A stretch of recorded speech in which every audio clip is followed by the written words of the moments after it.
देश में स्थिति बड़ी खराब है।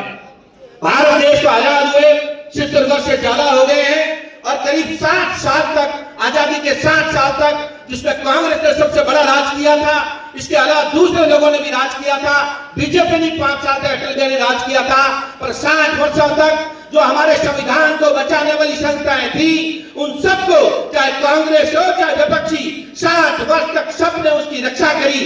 चाहे वो ईडी हो और चाहे वो इनकम टैक्स हो और चाहे दूसरे डिपार्टमेंट हो, उन सब प्रधानमंत्रियों ने और सरकारों ने उन सब की रक्षा करी।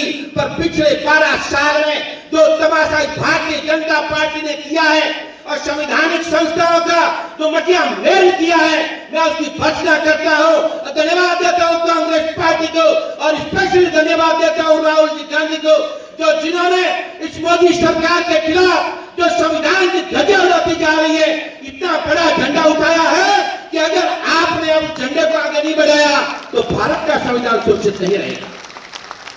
आए हुए साथियों, आपसे अपील करता हूं कि एक बार पुनः कांग्रेस पार्टी की देश को जरूरत है।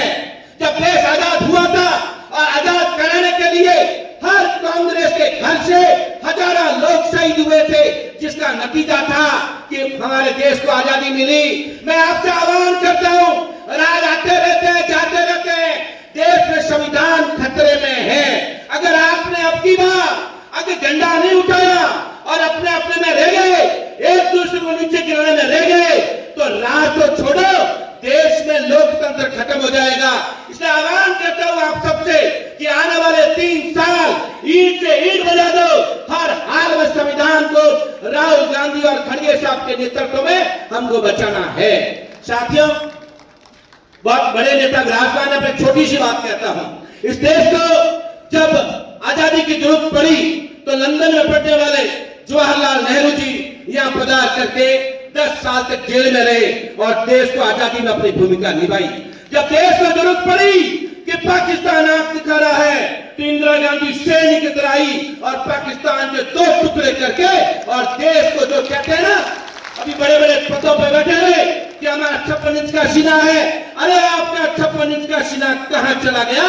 जो तो 56 इंच का नहीं, 100 इंच का सीना इंदिरा गांधी का था, जिसने पाकिस्तान के टुकड़े कर दिए। अरे जब राहुल गांधी जी खड़े और संपूर्ण विपक्ष ने कहा कि पाकिस्तान को ठोक दो, ठोक दो, ठोक दो, तो किसके कहने पे आपने युद्ध का विराम चलाया?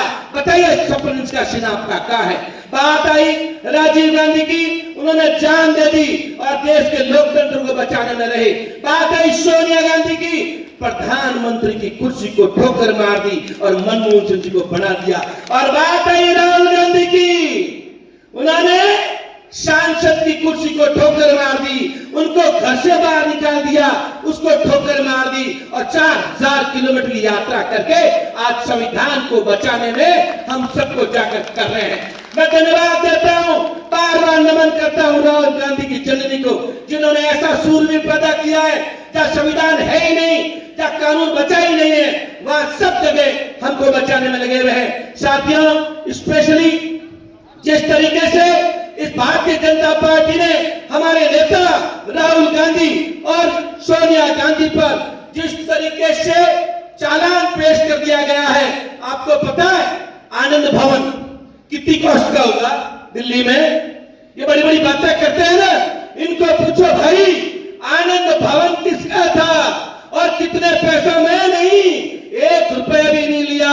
और इंदिरा जी ने और नेहरू जी ने आनंद भवन एक पत्रिका चलाने के लिए दे दिया, उसी पत्रिका का पैसे नहीं दे पाए। उन पैसे नहीं देने की वजह से कांग्रेस पार्टी ने राहुल गांधी और सोनिया जी के नेतृत्व में पैसे दिए, 1 रुपया नहीं लिया है। सुनो मेरी बात, जाके गांव में बताना, जो केस दर्ज हुआ है उसमें न तो केस और न चेक न राहुल गांधी ने लिया है न सोनिया गांधी ने, तो फिर काहे की एफआईआर है भाई? और एफआईआर भी दर्ज करा दी, एफआईआर दर्ज कराने के बाद में चालान भी पेश कर दिया। इस बात को आपको घर घर जाके बताना चाहिए। मैं ये कहना चाहता हूं साथियों कि संविधान तभी बचेगा जब कांग्रेस पार्टी मजबूत होगी, और कांग्रेस पार्टी अगर मजबूत नहीं हुई तो देश में लोकतंत्र बचने वाला नहीं है। मैं जोधपुर की बात करूं तो डॉक्टर सरा साहब आप जिस हॉल में विराजे हुए हैं, ये हॉल हमारे नेता माननीय पूर्व मुख्यमंत्री अशोक गहलोत साहब ने इस जोधपुर को इजाफा में दिया है, तोहफा दिया है। 4 दिन पहले जब मेरे जिलाध्यक्ष महोदय राजेंद्र जी सोलंकी साहब महापौर महोदय हमने बात चालू करी तो इस पार्टी ने सामने वाले अधिकारी ने कहा साहब ठीक है आपको हॉल दे रहे हैं, और अब 5 मिनट में कह दिया आपको हॉल नहीं मिलेगा। पर हमने कहा हॉल तो देना पड़ेगा। अरे भाई बनाया हमने है और हमको तुम हॉल ही दे रहे हो, ये कैसे हो सकता है? पर वो झुके और अल्टीमेटली हॉल दिया। और बात साथियों आपको कहना चाहता हूँ, नीचता की हद क्रॉस हो गई। अरे 3 बार के मुख्यमंत्री जोधपुर के विकास की गंगा बहाने वाले अशोक गहलोत साहब अपने क्षेत्र में एक स्कूल का उद्घाटन करने जा रहे थे, उसके लिए भी नीचतापूर्ण बात कर दी। अरे क्या कर लोगे जब जनता आपको उखाड़ के फेंकेगी तो उद्घाटन हम करेंगे, ऐसी सैकड़ों स्कूलें बना देंगे। कान खोल के सुन लो अधिकारियों, कान खोल के सुन लो। 1.5 साल तो चला गया और पीछे 2.5 साल बाद कांग्रेस आ रही है। किसी भी कांग्रेस के कार्यकर्ता के सामने आपने आंख उठा के देखी तो हम आंख तोड़ देंगे, आंख तोड़ देंगे, हाथ तोड़ देंगे, पर हम झुकेंगे नहीं। आपको पता है संविधान में क्या कर रहे हैं? ये डॉक्टर साहब और जूली साहब कोटा गए और एक धरने पे बैठे, इनके खिलाफ मुकदमा दर्ज कर दिया। सीकर के अंदर हमारे एनएसयू के कार्यकर्ता ने काला झंडा बताया, उनके खिलाफ मुकदमा दर्ज कर दिया। हम गए वहां पे चुनाव में फड़ौदी में और हमने कोई रास्ता रोका ही नहीं, हमारे खिलाफ मुकदमा दर्ज कर दिया। और अभी मुझे पूनिया और निर्मल चौधरी जो एग्जाम दे रहे थे, एग्जाम से उठा के ले गए। ये कौन सा राज है? कानून का राज चलेगा साथियों, और कानून का राज उनको मानना पड़ेगा। मैं तो साथ ही साथ इस मंच से एक और बात कहना चाहता हूं, मैं धन्यवाद देना चाहता हूं स्पेशली डॉक्टर सरा साहब को।